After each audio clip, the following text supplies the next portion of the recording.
Hey everyone, welcome back to Inglebard Gaming. Today I'm bringing you another review and look at a new game with a decidedly retro style, Neon Inferno. I've been keeping my eye on this one for a little bit, and it's a pretty interesting mix of a few different action/shooting genres. So the question is, does it work and is it worth buying? Well, keep watching to find out. Oh, and a quick little side note for longtime viewers, I'll be launching a new channel soon to put these modern game reviews on, since they typically don't do so well over here. I'll talk to you more about that in the next video. For now, I'm reviewing the PC version of Neon Inferno, which I played on both a mid-range desktop PC and the Steam Deck, which I'll talk about separately near the end. And the game is also available for most modern platforms. First up, the usual disclosures. I was provided a free copy of this game for review for this video, but no one involved with its development, release, or marketing has had any input into the contents of this video or reviewed it before it went live. All opinions are my own. Alrighty, let's get on with it. If you're a crusty old gamer like me, you're well aware of games like Contra, Wild Guns, and Cabal. Contra is the absolute model run and gun, while Wild Guns and Cabal feature you controlling a crosshair and you see your character from behind while you fire into the screen. So have you ever wondered what it might be like if you combined elements of both of those gameplay styles? Neon Inferno is pretty much the answer. And you might think the game is broken down into some side-scrolling run and gun stages and then alternates between those and some of the cursor shooting levels. If you think that, well, you're wrong! Neon Inferno has you tackling both styles of gameplay simultaneously, with a button to shoot straight ahead or on angles, and another button to shoot into the background. But before we even delve too deeply into the gameplay, I really want to talk about this game's style. The visuals are really great and essentially look like a modern or souped-up version of a high-end 16 or 32-bit action game. The music is also fantastic, really contributing to the tech-noir mood that just oozes out of every single one of Neon Inferno's pores. Some games have a particular style, Neon Inferno is a particular style. The 2D graphics here are very finely detailed. The characters are well animated, from the smallest, most insignificant pedestrians up to the gigantic mini-bosses and stage bosses you'll encounter. The backgrounds are filled with multiple layers of scrolling, lighting and shadow effects, and potentially lots of enemies and bullets. You've got to constantly keep your eyes on the background and be ready to target enemies that pop up from behind the scenery or just roll into the action at any time. I really can't say enough positive things about the look of this game.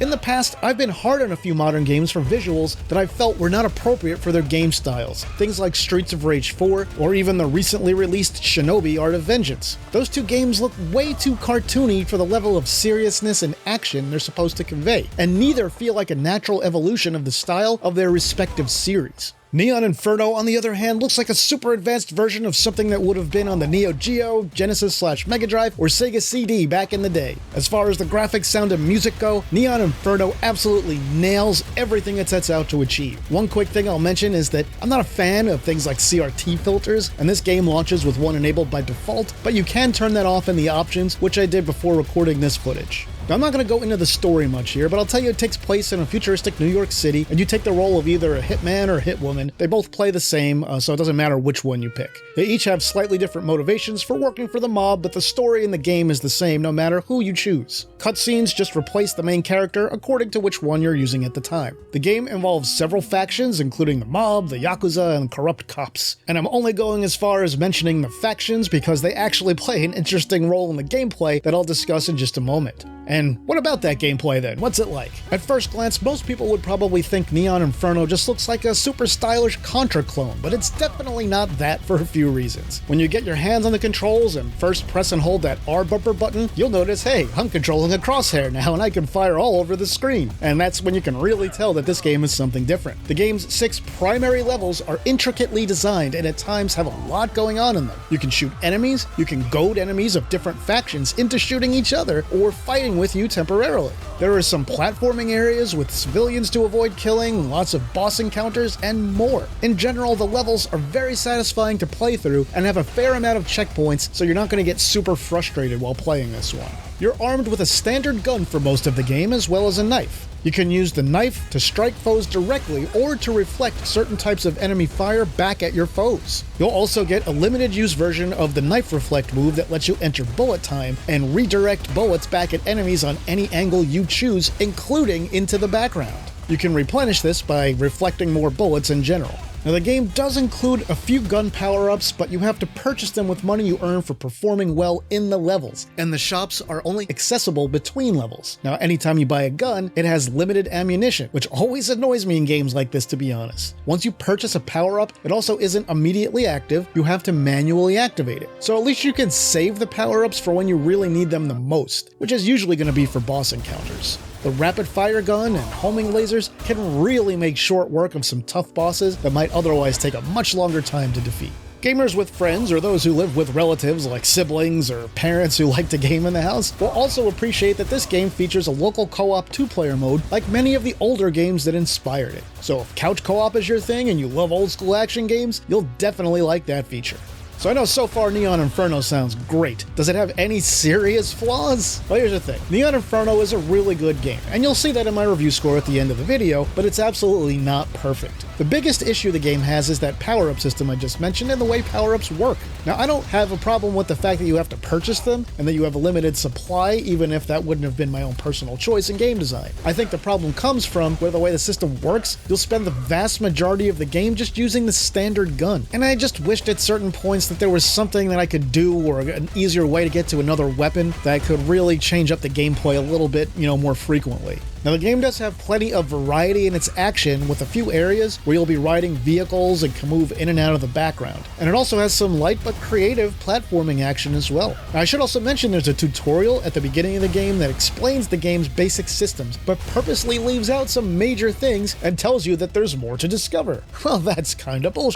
So I'm just going to tell you here what those things are. First up, you can hit the L bumper button to dodge enemy attacks. You can use the dodge move not only pass through enemy bullets, but entirely through enemies as well. Second, you can hold the L trigger to walk backwards while firing forward. Third, you can hold the R trigger to lock yourself in place Contra 3 style and aim in any allowed direction. Now the dodge in particular is essential, as there are a few attacks where the only way you can avoid damage is by hitting dodge at the right time. And I'd say the only other minor issue is that some enemies are just repeated too frequently, including a few mini-bosses and boss characters. Also on a similar note, this is a game that relies on memorization like old school games. The more you remember where enemies will be, the easier they'll be to deal with, and the further you'll get. Now I'm okay with that, but if you aren't, well, now you at least know about it. Oh, and as for how the game runs and performs on the Steam Deck, the resolution is a little low on the deck, but performance was generally fine. I played through a large portion of the game on there to make sure there were no major hiccups, and at least for any of the parts that I played through, I didn't encounter any notable issues on it.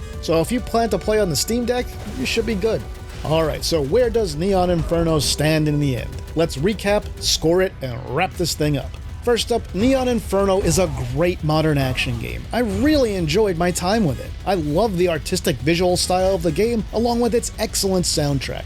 The gameplay and control are tight, and the entire game feels like a really good modern run and gun mashed up with a crosshair shooter. Now on the normal difficulty, it took me about an hour and a half to get through it my first time, and that included me taking the time to watch the cutscenes, read the mission briefings, and everything like that. I replayed the game on the hard difficulty afterwards, and that took me about an hour with plenty of deaths. The local co-op mode will also add to the experience for anyone looking to play with a friend. Conquering arcade mode should be a pretty good challenge for even the most battle-hardened gamers. Now on the downside, I wish the power-up system had been handled a bit differently, since I feel you spend just too much time using the standard gun, which can make things a little more monotonous than they needed to be. There's also a bit too much enemy repetition, particularly with some mini-bosses and bosses that show up a few times. And finally, the game doesn't fully explain some pretty necessary controls up front in its tutorial mode. In the end, Neon Inferno is still really good and very easy to recommend to any fans of action games. I'm going to give Neon Inferno a score of 8 out of 10. And also, the game just launched a few days ago, and it will be on sale for $16 until December 3rd, 2025, and it will be available for its standard price of $20 thereafter. It's well worth it at either price. This is one of those games that transcends simply being a genre title and is more of an experience title, and it is definitely worth experiencing. So what do you all think? Have you played Neon Inferno yet? Do you agree or disagree with my review? Did it convince you one way or the other about buying the game? Tell me all about it in the comments. And that'll do it for this video, my retro and current gaming friends. If you enjoyed the video, please like and share it online somewhere so it can get a little more exposure. If you haven't yet, please subscribe to my channel and hit the notification bell so you won't miss any of my videos. And you'll probably want to make sure that notifications is set to all, otherwise YouTube may not tell you when my new videos come out. If you like the work that I do here and want to support me, you can do that on Patreon, on Ko-fi, or right here on YouTube through things like Super Thanks and channel memberships. With that, I'll say thanks for watching, and see me later.